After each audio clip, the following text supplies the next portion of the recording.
প্রস্তাবিত বাজেট প্রত্যাখ্যান করে বিএনপি মহাসচিব মির্জা ফখরুল ইসলাম আলমগীর বলেছেন, এটি ফোকলা অর্থনীতির ওপর দাঁড়ানো কল্পনার ফানুস। বাজেট কর নির্ভর, ঋণ নির্ভর আর লুট করার।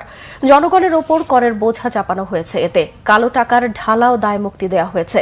মির্জা ফখরুল অভিযোগ করেন, প্রস্তাবিত বাজেটে জনগণের সঙ্গে প্রতারণা করা হয়েছে, দুর্নীতিকে সরকারিভাবে লাইসেন্স দেওয়া হয়েছে। বিস্তারিত জানাচ্ছেন জাহাঙ্গীর আকন্দ। জাতীয় সংসদে পেশ করা প্রস্তাবিত বাজেটের প্রতিক্রিয়া জানাতেই গুলশান কার্যালয়ে বিএনপির সংবাদ সম্মেলন।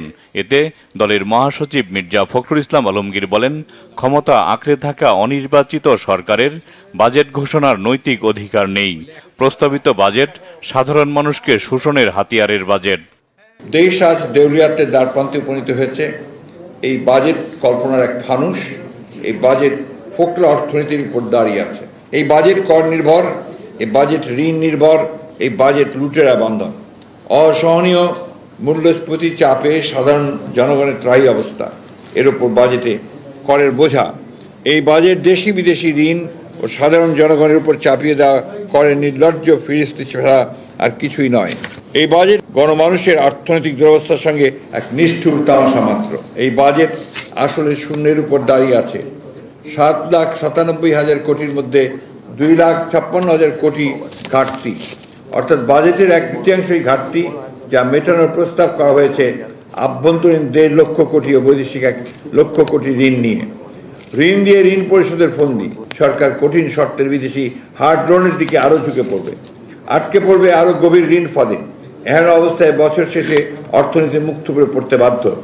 বিএনপির মহাসচিব বলেন, স্বাস্থ্য শিক্ষা খাতে বরাদ্দ কমিয়ে বিরোধী দলকে নির্যাতনের খাত, পুলিশ ও প্রশাসনে বেশি বরাদ্দ দেওয়া হয়েছে।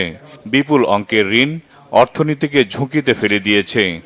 এই বাজেট শুধু গণবিরোধী নয়, এই বাজেট বাংলাদেশ বিরোধী। পুরো বাজেটটি করা হয়েছে মেগা প্রকল্প, মেগা চুরির জন্য, দুর্নীতি করার জন্য।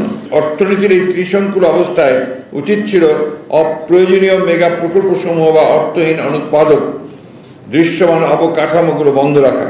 সেই অর্থে শিক্ষা, স্বাস্থ্য, কৃষি খাতের মতো গুরুত্বপূর্ণ জনকল্যাণমুখী খাতে ব্যবহার করা যেত, কিন্তু সেগুলো বন্ধ করলে তো দুর্নীতির পথ বন্ধ হয়ে যাবে।